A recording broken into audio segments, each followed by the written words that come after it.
ದಿನಗಳಲ್ಲಿ ಹಂಗಾಗದ್ ಬೇಡ. ಮತ್ತೆ ಇನ್ನೊಂದು, ಸೊ ನಾವು ನಾಳೆ 28 ಇದು 29 ಮತ್ತು 30 ಯಾದಗಿರಿಗೆ ಬರ್ಬೇಕು. ಸೊ ಇದೇನ್ರಿ ಯಾದಗಿರಿ ಯಾಕೆ ಕರ್ಕೊಂಡು ಹೊಂಟ್ರಿ? ನಿಮಗ ತಿಳುವಳಿಕೆ ಕೊಡ್ಲಕ್ಕೆ ಕರ್ಕೊಂಡು ಹೊಂಟಿವಿ. ಎದ್ರ ತಿಳುವಳಿಕೆ ಏನ್ರಿ? ನಾವು ಸಣ್ಣ ಮಕ್ಕಳೇನ್ರಿ? ನಾವು ನಿನ್ನ ಒಟ್ಟು ವಯಸ್ಸಿನ ನನಗೆ ಮಕ್ಕಳಾವಂತ ಅನ್ಬೋದು, ಇಲ್ಲ ಅಂತಲ್ಲ, ಒಪ್ತೀನಿ, ಸಹಜ.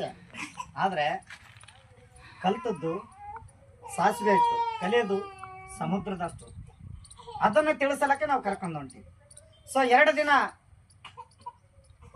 ವೈಜ್ಞಾನಿಕ ಒಂದು ಸಭೆಗೆ ನೀವೆಲ್ಲರೂ ಬರ್ಬೇಕಂತೇಳಿ ನಾನು ಕರ್ನಾಟಕ ಪ್ರಾಂತ ರೈತ ಸಂಘದ ವತಿಯಿಂದ ನಿಮ್ಮೆಲ್ಲರಲ್ಲಿ ಮನವಿ ಮಾಡ್ತೀನಿ. ಯಾಕಂತಂದ್ರೆ ವೈಜ್ಞಾನಿಕ ಅಂದ್ರೇನು, ಅವೈಜ್ಞಾನಿಕ ಅಂದ್ರೇನು?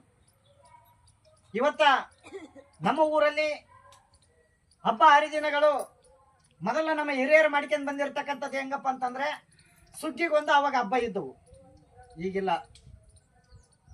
ಜಾತಿಗೊಂದು ಹಬ್ಬಗಳಾಗ್ಯಾವ, ಧರ್ಮಕ್ಕೊಂದು ಹಬ್ಬಗಳಾಗ್ಯಾವ. ಸೊ ಅದನ್ನು ಬಿಡ್ಬೇಕು, ಅದ್ರ ಮೈಂಡ್ ಸೆಟ್ಟಿಂದ ಹೊರಗೆ ಬರ್ಬೇಕು. ಪ್ರಜ್ಞಾವಂತರಾಗ್ರಿ. ಎಷ್ಟು ದಿನ ನೀವು ಆ ಒಂದು ಮಬ್ಬು ಜಾಲದಾಗ ಇರ್ತೀರಿ, ಅದನ್ನು ಬಿಟ್ಟು ಹೊರಗೆ ಬರ್ರಿ ಅಂತ ಹೇಳಲಿಕ್ಕೆ ಇವತ್ತು ನಾವು ಹೊಂಟಿದ್ದೀವಿ. ಜೊತೆಗೆ ಹೆಣ್ಮಕ್ಳ ಬೆಲೆ ಭಾಳ ಕೆಲವೊಂದು